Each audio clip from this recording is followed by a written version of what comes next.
क्या मुख्यमंत्री हेमंत सोरेन के विधायक प्रतिनिधि रहे पंकज मिश्रा की मुश्किलें बढ़ने वाली हैं? क्या साहिबगंज में अवैध पत्थर खनन का मामला फिर से पंकज मिश्रा के गले की फांस बन सकता है? क्या साहिबगंज पत्थर खनन केस में विष्णु यादव, राजेश यादव, बच्चू यादव, संजय यादव और सुभाष मंडल जैसे लोगों पर कानून का शिकंजा कसेगा? क्या साहिबगंज अवैध पत्थर खनन केस पर सुप्रीम कोर्ट का नया फैसला झारखंड की राजनीति, प्रशासन और माइनिंग सिस्टम पर बड़ा असर डालने वाला है? क्या पत्थर खनन पर सुप्रीम कोर्ट का ताजा फैसला हेमंत सोरेन सरकार के लिए बड़ा झटका है? सबसे पहले तो जानेंगे कि सुप्रीम कोर्ट का फैसला क्या है, पत्थर खनन केस क्या है, इस केस में कितनी गिरफ्तारियां हुई और क्यों राजनीतिक गलियारों में भी यह चर्चा का विषय बना।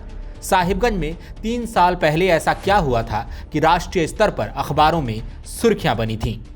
सुप्रीम कोर्ट ने बुधवार को फैसला सुनाया कि झारखंड के संताल परगना प्रमंडल अंतर्गत साहिबगंज जिले में नींबू पहाड़ पर 1500 करोड़ रुपए के अवैध खनन केस की जांच सीबीआई करती रहेगी। इस केस की जांच नहीं रुकेगी। अब जबकि सुप्रीम कोर्ट ने नींबू पहाड़ पर अवैध खनन की जांच जारी रहने का आदेश दिया है तो साफ है कि किसी ने इसे रोकने का प्रयास किया था। दरअसल अवैध खनन केस में ईडी के गवाह विजय हांसदा और राज्य सरकार ने इस केस में सुप्रीम कोर्ट का रुख किया था और सीबीआई जांच रोकने की मांग की थी। क्यों?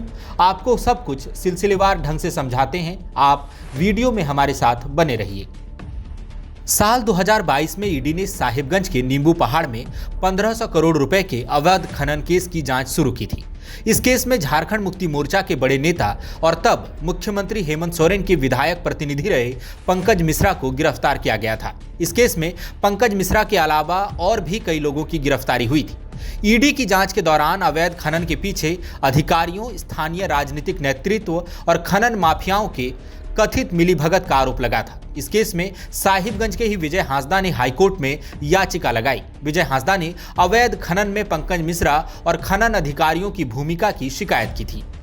हालांकि बाद में विजय हांसदा ने हाईकोर्ट में कहा कि ईडी ने उन पर इस केस में बयान देने का दबाव बनाया था, वह अपनी याचिका वापस लेना चाहते हैं। हाईकोर्ट ने विजय हांसदा की याचिका खारिज करते हुए सीबीआई से कहा था कि वह विजय हांसदा के आचरण और इस केस में आरोपी पक्ष की भूमिका की जांच करे। सीबीआई ने पत्थर खनन केस की जांच शुरू कर दी। हाईकोर्ट के इस आदेश के खिलाफ विजय हांसदा और झारखंड सरकार ने सुप्रीम कोर्ट का रुख किया। वहां तर्क दिया कि हाईकोर्ट ने सीबीआई को केवल आचरण की जांच करने को कहा था, लेकिन वह तो पूरे अवैध खनन केस की जांच कर रही है। सरकार ने तर्क दिया कि यह सीबीआई के अधिकार क्षेत्र के बाहर का मामला है। हालांकि सुप्रीम कोर्ट का मानना था कि हाईकोर्ट का सामना गंभीर आरोपों से हुआ है और यदि जांच को सीमित रखा जाता तो सच का पता लगाना मुश्किल था। बुधवार को सुप्रीम कोर्ट के जस्टिस आलोक राठे और जस्टिस संजय कुमार की पीठ ने आदेश दिया कि सीबीआई साहिबगंज में नींबू पहाड़ में अवैध पत्थर खनन की जांच निर्बाध रूप से कर सकती। 2 जजों की पीठ ने कहा कि हाईकोर्ट ने सीबीआई को जो जिम्मेदारी सौंपी वह सही थी, इसको सीमित दायरे में नहीं देखा जा सकता। सुप्रीम कोर्ट ने इस दौरान राज्य सरकार और विजय हांसदा की सारी दलीलें खारिज कर दी। तो अब स्पष्ट है कि नींबू पहाड़ पर अवैध खनन की सीबीआई जांच जारी रहेगी और सुप्रीम कोर्ट का यह फैसला झारखंड में प्रशासन, सियासत और सरकार में बैठे बहुत सारे लोगों के लिए मुश्किलें लेकर आएगा। सुप्रीम कोर्ट के फैसले पर टिप्पणी करते हुए झारखंड विधानसभा में नेता प्रतिपक्ष बाबूलाल मरांडी ने कहा कि राज्य सरकार ने साहिबगंज में करीब 1500 करोड़ रुपए से ज्यादा के अवैध खनन मामले की सीबीआई जांच का विरोध किया। हालांकि सुप्रीम कोर्ट ने अपना फैसला सुना दिया है। बाबूलाल मरांडी ने कहा कि उच्चतम न्यायालय ने सरकार द्वारा अपराधियों को संरक्षण देने की प्रवृत्ति पर भी कड़ी आपत्ति जताई है। बाबूलाल मरांडी ने आरोप लगाया कि सरकार ने पंकज मिश्रा, विष्णु यादव, राजेश यादव, बच्चू यादव, संजय यादव और सुभाष मंडल को बचाने का प्रयास किया। बाबूलाल मरांडी ने दावा किया कि याचिकाकर्ता विजय हांसदा पर शिकायत वापस लेने का दबाव बनाया गया। बाबूलाल मरांडी ने इस केस में आम लोगों को भी डराने धमकाने का आरोप लगाया है।